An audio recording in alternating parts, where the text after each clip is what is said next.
하나님이 하신 일 미가서 6장 8절입니다. 읽겠습니다.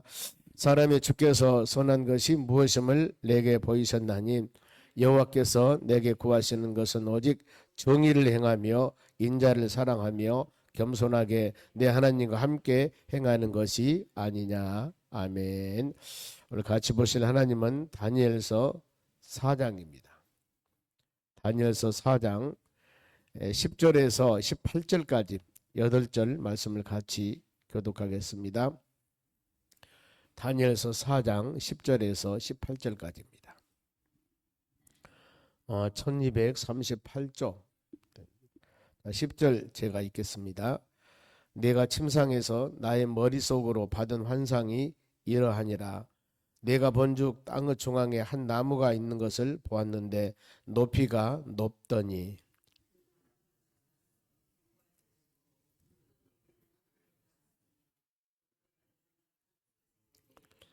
그 잎사귀는 아름답고 그 열매는 많아서 만민은 먹을 것이 될 만하고 들짐승이 그 그늘에 있으며 공중에 나는 새는 그 가지에 깃들이고 육체를 가진 모든 것이 거기에서 먹을 것을 얻더라.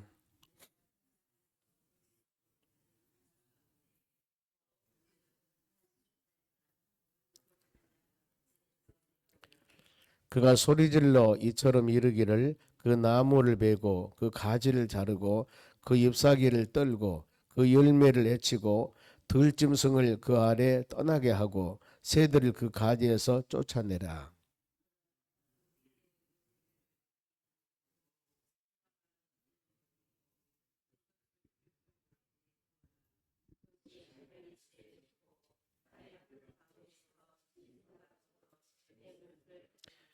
그 마음은 변하여 사람의 마음 같지 아니하고 짐승의 마음을 받아 7대를 지내니라.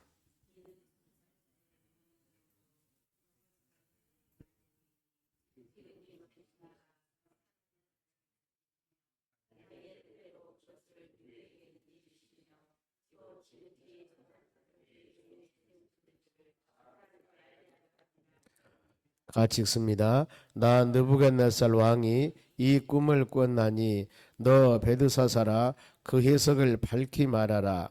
내 나라 모든 지혜자가 능히 내게 그 해석을 알게 하지 못하였으나 오직 너는 능히 하리니 이는 거룩한 신들의 영이 내 안에 있음이라. 아멘. 옆 사람에 인사합시다. 오늘도 승리합시다. 오늘 하나님 말씀은 다니엘의 두 번째 꿈 해석입니다. 두 번째 꿈 해석. 다니엘이 하나님께 주신 귀한 은혜들이 있습니다.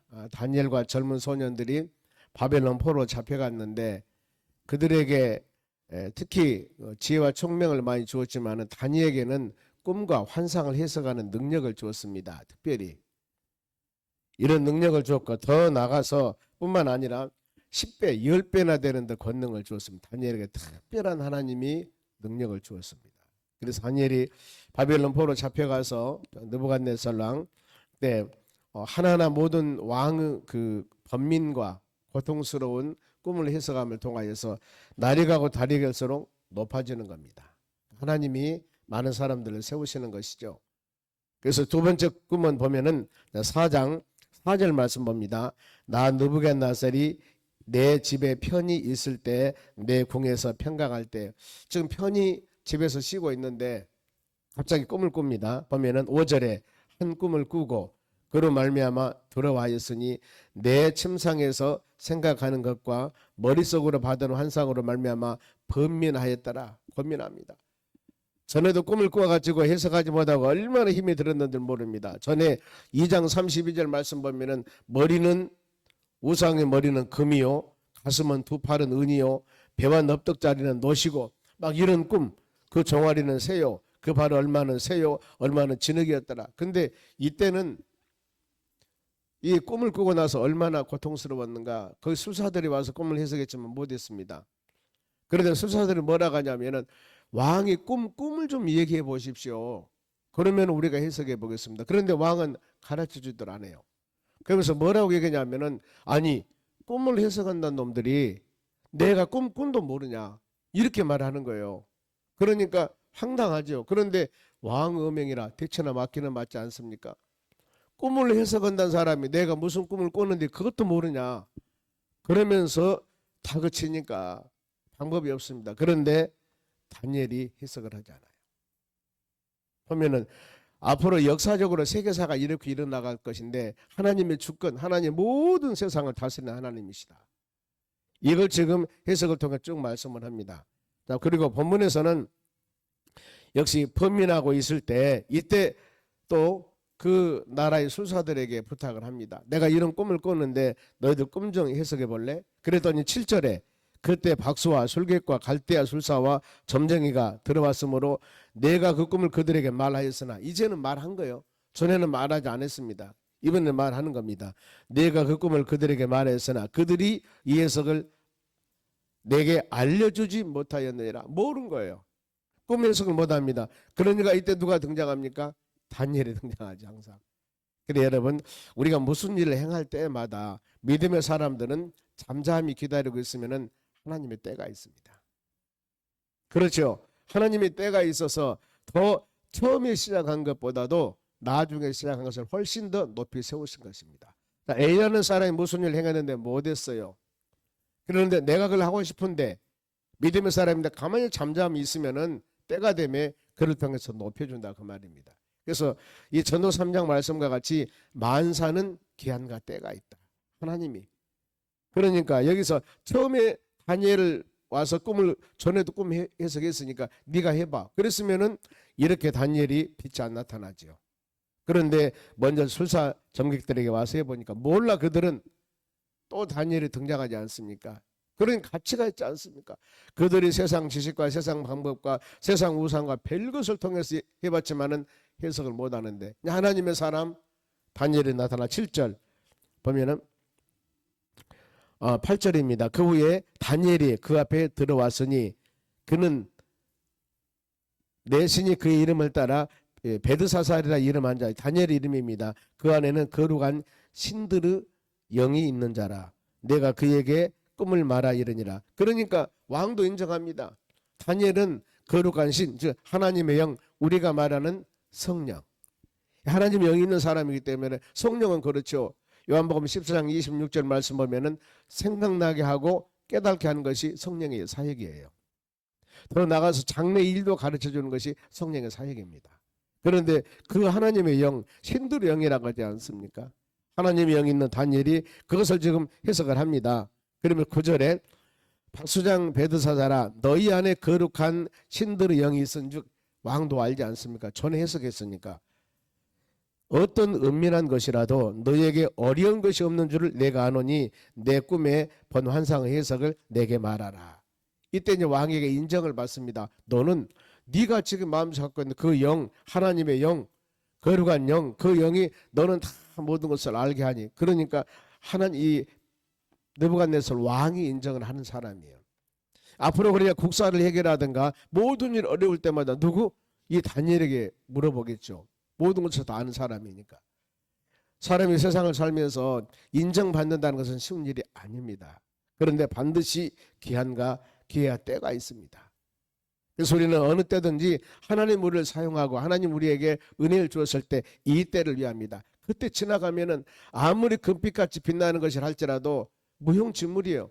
하나님이 사용하고자 할 때 하나님께서 그 모든 일을 우리 하고자 할 때 이때 쓰임받는 믿음의 사람이 되어야 하는 겁니다. 이것은 사도 바울이 이것을 알아요. 그래서 이 디모데전서 1장 말씀 보면은 나를 충성되게 여겨 내게 직분 주신 하나님께 내가 감사하노라. 이걸 고백하는 겁니다. 이게 바울이 은혜 받고 난 후에 모든 고백할 때마다 고린도 15장 10절에도 나의 나된 것은 하나님 은혜라고 하지 않습니까? 나 같은 사람이 이 모든 것들이 바울의 신앙으로 흐르는 것을 보면은 그래 전에는 교만하고 자고 있지만은 하나님 은혜를 받고 난 후에 나 같은 사람을 하나님을 사용하게 하심을 감사합니다. 항상 이 마음이었어요. 그러면서 끊임없이 하나님을 의지했던 것들은 내게 능력 주는 자 안에서 내가 모든 일을 할 수 있습니다. 계속 하나님 수시로 무시로 내게 능력을 주시옵소서. 능력을 주시옵소서. 내가 하는 모든 일은 내가 하는 것이 아니고 하나님이 나에게 능력을 줘서 하는 일이기 때문에 하나님만 영광 받으시옵소서. 이 신앙입니다. 이 고백이 아름다운 고백이라는 거예요. 만약에 다른 사람과 같이 바로 나타내기를 좋아한다면은 바로 바울 사도는 얼마든지 자랑할 수 있습니다. 천국도 갔다 온 사람이에요. 예수님의 음성도 듣고 최후 해석을 받는 체험적인 신앙을 갖고 있는 사람이고, 보면은요 대단한 신앙을 갖고 있는 사람입니다. 거기에다가 지식도 일반 학문도 뛰어난 사람이에요. 그런데 뭐 이 모든 것들 다 배설물을 얘기하지 않습니까? 나는 오직 예수 그리스도만 자랑하노라. 주님만 자랑하노라. 이것이 여러분 우리 신앙의 자세거든요. 세상에서 가졌다고요, 배웠다고요, 이게 별것 아니거든요. 하나님을 아는 지식을 알지 못한다면 그들은 우매한 사람이라고 성경은 말씀하지 않습니까? 예수 그리스도 안에 사는 우리 항상 낮은 모습으로 하나님 경배 찬양하는 여러분들이 되시길 바랍니다. 그러면서 이제 본문의 10절에서 18절까지 말씀은 꿈입니다.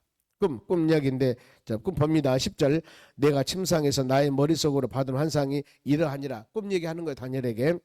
내가 본즉 땅의 중앙에 한 나무가 있는 것을 내가 보았는데 높이가 높더라. 여기서 말하는 나무는 느부갓네살 왕을 말합니다. 그런데 이 해석이 19절에서 33절까지 해석이 다 나와요. 그대로 해석이 나옵니다. 다니엘의 해석을 쭉 합니다. 보면은요, 이 부분에 대해서. 그리고 우리가 마태복음 13장에 보면은 씨 뿌린 비유가 나옵니다. 그 비유에 대해서도 전부 다 나오지 않습니까? 길가에 뿌리면은 새들이 와 쪼막아 버리고, 돌밭이나 가시나무 뿌리면은 나다가 죽어버리고, 더 나가서 좋은 땅에 심어야만이 아름다운 열매를 맺느니라. 30배, 60배, 100배. 이것은 성도들의 하나님 말씀 받을 때 재리, 세상 염려, 근심, 사단의 미혹, 이게 받으면은 하나님 말씀 내 심령에 새겨지지 않는다 그 말이에요. 우리가 회개하면서 온전한 마음을 가져야만이 거기에 말씀의 씨앗이 뿌려졌을 때 30배, 60배, 100배의 결실을 맺는다는 겁니다. 그러니 어때요? 하나님 말씀을 받을 때 마음의 준비를 잘 하자 그거예요. 보면은요, 은혜 받았니 못 받았니가 아니라 내가 내 마음의 준비를 잘 하고 열린 마음으로, 사모하는 마음으로 주의 말씀 받으면 모든 사람이 다 은혜 받지 않을 수가 없습니다. 누가 말씀을 전하든지 올바른 말씀만 증거한다면은 은혜 받지 아니할 수 없습니다. 씨앗이 올바른데요, 땅이 잘못되어서 열매가 맺지 않는 거 아니겠습니까? 그러니 마음의 준비를 잘하라. 그와 같이 여기도 해석이 됩니다만, 한 나무는 느부갓네살 왕이에요. 근데 느부갓네살 왕이 11절, 그 나무가 자라서 견고하여지고 그 높이가 하늘에 닿은지라. 나라가 느부갓네살은 바벨론 제국이죠. 바벨론 나라가 아닙니다. 바벨론 제국이 엄청나게 큰 나라입니다. 이렇게 커져요. 그리고 그 모양이 땅끝에서도 보이니라. 그 영향력은 대단합니다. 높은 건물은 멀리서도 보이지 않습니까? 낮은 건물은 안 보이죠. 그와 같이 어마어마한 권세와 능력과 힘을 갖는 나라로 하나님께서 부강해 주었다. 그러면서 12절, 그 잎사귀는 아름답고 그 열매는 많아져서 어마어마한 부강한 나라가 된다 그 말입니다. 만민이 먹을 것이 될 만하고 들짐승이 그 그늘에 있으며 공중에 나는 새는 그 가지에 깃들이고 육체를 가진 모든 것들이 거기에 먹을 것들이 없더라. 바벨론 제국이 되어서 그 나라가 왕성하니까 거기에서 수많은 것들을 모든 나라들이 먹고 삽니다. 더 나가서 이 바벨론 제국 느부갓네살 왕이 그 어마어마한 나라를 다스리는 겁니다. 많은 나라를 다스리는 거예요. 이렇게 너희들이 강해졌다. 그런데 13절 말씀 보면은 내가 침상에서 머릿속으로 받은 환상 가운데 본즉 이렇게 지금 한 순찰자가, 거룩한 자가 하늘에서 내려옵니다. 꿈을 꾸는데 한 순찰자가 하늘에서 내려온다. 그것은 바로 하나님의 천사, 하나님의 사자를 말합니다. 그 해석이 23절 쭉 나와요. 뒤에 보면은. 그러면서 이제 그 하나님의 사자, 하나님의 천사가 와서 너를 칠 것이다 그 말이야. 14절, 그가 소리를 질러 이처럼 이르기를 그 나무를 베고 그 가지를 자르고 그 잎사귀를 떨고 그 열매를 해치고 들짐승은 그 아래에서 떠나게 하고 새들은 가지에서 쫓아내리라. 왜 그랬을까? 왜 그랬을까? 그 이유가 이제 뒤에서 나옵니다만 보면은 왜 그랬는가? 30절 보면 해석이 나와요. 3절 보면은 나 왕이 말하기르되 이 큰 바벨론은 내가 능력으로 권세로 건설하였고 나의 도성 삼고 이것으로 내 위엄의 영광을 가진 것이 아니하니라. 내라는 단어가 이제 네 번이나 나옵니다. 나 왕이 말하이르되 내가 더 나가서 내가 능력으로 권세로 내 도성, 내 위엄, 이 바벨론 제국을 어마하게 크게 하신 분은 누구냐면은 하나님이시거든요. 하나님이 이 나라를 엄청나게 만들어서 이 막대기로 사용했다고 성경은 말씀해요. 누구? 이스라엘 백성들을 다스리고 지도하는 막대기. 즉 이 느부갓네살 왕이 남쪽 유다, 하나님의 선택한 이스라엘 백성 유다를 완전히 멸망시켰을 때 바로 이 느부갓네살 왕이 그 일을 했습니다. 즉 하나님의 자녀들이 말씀대로 주의 뜻대로 순종하지 않으니까 다른 것을 통해서 하나님의 자녀들을 연단을 시키는 거예요. 훈련을 시키는 겁니다. 그러면은 무엇으로 훈련을 시킬까? 훈련 도구로 바벨론 느부갓네살 왕을 사용한 거예요. 그럼 어때요? 이 나라를 이방 나라지만은 강하게 만들어야만이 바로 이 강한 막대기로 내 새끼 이스라엘 백성이지만은 훈련 교육 바로 이 많은 어려움 주어서 바벨론 느부갓네살 왕에게 훈련을 받습니다. 그러니까 이 에레미야 29장 10절 말씀 보면은 이스라엘 백성들이 바벨론 포로 잡혀갑니다. 70년 포로 생활을 한다고 그랬습니다. 그런데 그것이 재앙의 왕이라 화평이라고 그랬습니다. 나라가 없어지는 거. 이것이 하나님의 뜻이에요.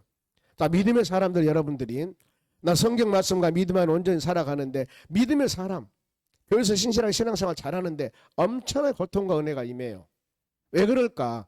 물론 그 사람이 잘못해서 그런 일이 있을 수도 있습니다. 그러나 하나님이 연단할 수도 있어요. 뭔가 모르게 말씀과 믿음 안에 하나님 것이 합당하지 아니하기 때문에 하나님이 연단 훈련을 시키는 거예요. 어마어마하게 여러 가지 방법을 통해서. 그래서 우리가 나에게 다가온 수많은 고난과 어려움이 있을 때는 반드시 그걸 생각하셔야 됩니다. 회개할 것은 회개하셔야 되고 이것을 인내할 것은 이겨나가셔야 돼요. 이기지 못하면 안 되거든요. 여러분 그렇습니다. 신앙의 여정 모든 과정들은 동일해요. 제가 올해 34년 내년에 35년 목회합니다. 그런데 저희 교회에 와서 중직 아니면 일반 성도들이 많이 왔다 가신 분들이 많아요. 그런데 지금까지 버티고 있는 사람도 있지 않습니까? 그러면은 왔다 간 사람, 물론 이사 가는 사람은 그럴 수가 있습니다. 그러나 그렇지 않냐 방황한 사람들이 있어요.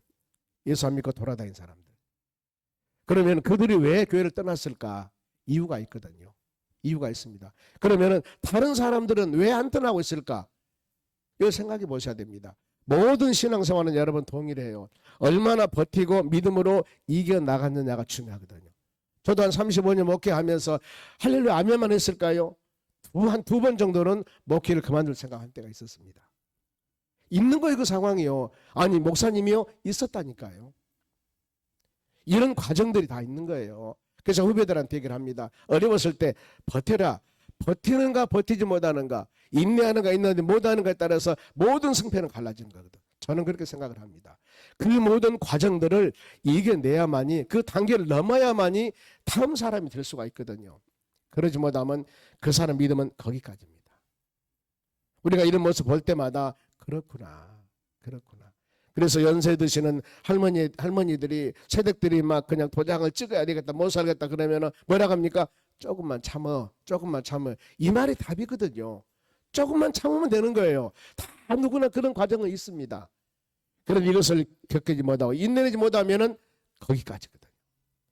여러분 우리가 이런 말씀 묵상하면서 마음으로 바로 그런 놀라운 역사들이 있다는 것들입니다. 그러면서 이제 하나님의 이 교만하기 때문에 그들이 왜 그렇게 큰 나라가 바로 패망했을까? 교만함이에요. 교만함. 내가 바벨론 느부갓네살 왕이 내가 했다고 그러지 않습니까? 이들의 나라가 패망한 이유가 그것이거든요. 교만함입니다. 그러면서 이제 느부갓네살 왕이 너는 정신병을 걸려서 7년 동안 많은 어려움을 당할 것이다. 그게 16절입니다. 또 그 마음이 변하여 사람의 마음 같지 아니하고 짐승의 마음을 받아 7대를 지낼 것이다. 짐승같이 그냥 정신병에 걸려가지고 7년 동안 어려움을 당합니다. 그런데 그렇게 돼요. 그러면서 이제 17절 하나님의 주권을 생각해라. 모든 것은 하나님의 주권입니다. 17절 이는 순찰자들의 명령대로 거룩한 자들의 말대로이다. 지극히 높으신 이가 하나님이 사람의 나라를 다스리며 자기의 뜻대로 이것을 하나님의 주권이라고 합니다. 하나님의 마음대로 그것을 누구에게든지 주시며 또 지극히 천한 자를 그 위에 세우시는 줄을 사람들이 알게 하려 함이라 이겁니다. 즉 낮은 자를 높이시기도 하고 높은 자를 낮추시기도 하는 것. 그 신뢰가 그렇습니다. 여러분, 이스라엘 1대 왕이 사울 왕입니다. 대단했습니다. 외모는 대단한 왕이었습니다. 사람들 중에 최고 사람을 이스라엘 1대 왕으로 세웠습니다. 그런데 그가 교만하고 하니까 저 베들레헴에 있는 누구 양측이 다윗을 왕 2대 왕으로 세워요. 1대 왕 사울 똑똑했습니다. 그런데 2대 왕 다윗은 저 양측이 별볼일 없는 사람이어서 이스라엘 다윗 왕으로 세웁니다. 그거요. 하나님은 주권은 하나님은 왕으로 세우기도 하고 낮추기도 하고 낮은 사람을 세워서 왕을 만들기도 하고 낮은 사람을 세워서 높이기도 하고 높은 사람을 말 듣지 않으면 꺾어서 낮게 만들어 버리거든요. 하나님의 주권을 지금 말씀하는 겁니다. 그러면서 18절 나 느부갓네살 왕이 이 꿈을 꿨나니 너 베드사다라 지금 다니엘아 그 해석을 밝히 말하라. 내 나라 모든 지혜자가 능히 내게 그 해석을 알게 하지 못하였으나 오직 너는 능히 하리니 이는 거룩한 신들의 영이 너희 안에 있습니다. 왕이 인정하지 않습니까? 우리나라 모든 술객들이 해석 못했는데 너는 할 것이다. 너는 할 것이다. 왜? 여호와 신이 바로 너 안에 있기 때문에 하나님의 사랑이기 때문에 인정하지 않습니까? 그러면서 그대로 모든 일들이 다 이루어나갑니다. 그리고 정신병 걸려서 7년 동안 고통당한다 하는데 뒤에 33절 한번 보겠습니다. 앞으로 가보세요. 33절 보면은 바로 그때 이 일이 느부갓네살 왕에게 응함으로 나타납니다. 내가 사람에게 쫓겨나서 소처럼 풀을 먹으며 몸이 하늘 이슬에 젖고 머리털이 독수리 털과 같이 자랐고 손톱은 새 발톱까지 자랐더라. 완전히 사람이 아닙니다. 짐승처럼 이렇게 7년 동안 고통을 당한다 그 말입니다. 그러면서 우리가 그러면 이 말씀을 통해서 우리에게 가르치는 것이 교훈이 바로 마지막 37절입니다. 보겠습니다. 그러므로 지금 난 느부갓네살 왕은 하늘의 왕을 찬양하며 칭송하며 경배하노니 우리는 하나님을 찬양, 칭송, 경배해야 됩니다. 이 다 진실하고 그 행하심이 의로우심으로 교만하게 행하는 자를 그가 능히 낮추심이라. 뭐요? 교만하지 말라는 거예요. 두 가지, 하나님을 찬양하고 하나님을 경배하고 우리는 교만하지 말라. 내가 지위가 높아지고 지와 총명 가지고 모든 것을 높아지면 높아질수록 부하면 부할수록 가지면 가질수록 하나님이 모든 것을 이뤘다을 믿고 믿음으로 낮아지고 하나님을 경배하고 낮은 모습으로 열매를 맺게 하신 분이 하나님이십니다. 이 모습으로 믿음으로 살아갈 때 이 영혼들은 하나님께서 은혜와 사랑을 풍성히 주십니다. 그러나 가졌다고 높아졌다고 내가 했다고 나라는 자녀가 나올 때 이때는 위험하다 그 말입니다. 철저히 하나님 경배하며 겸손한 마음으로 주님을 잘 섬기는 자들에게 반석 위에 세운 집과 같이 하나님께서 튼튼하게 우리 신앙을 세워주실 줄로 믿습니다. 기도하겠습니다. 하나님 감사드립니다. 주신 말씀 마음에 새기며 우리가 믿음으로 승리하는 하루가 되기를 간절히 원합니다. 좌로 나오나 치우치지 않도록 도와주시옵소서. 능력과 힘과 권능을 베풀어 주시옵소서. 그리하여 이 하루도 우리 주님께서 기뻐하는 하루가 되기를 원합니다. 말씀을 통하여 깨달음을 주시고 주의 선한 온전한 뜻을 항상 마음에 새기기를 원합니다. 오늘 저녁 수요예배 우리 또 참석하여서 은혜를 받고 믿음으로 승리하는 우리 삶이 되도록 권능을 베풀어 주시옵소서. 감사하며 예수님의 이름으로 기도하옵나이다. 아멘. 주기도문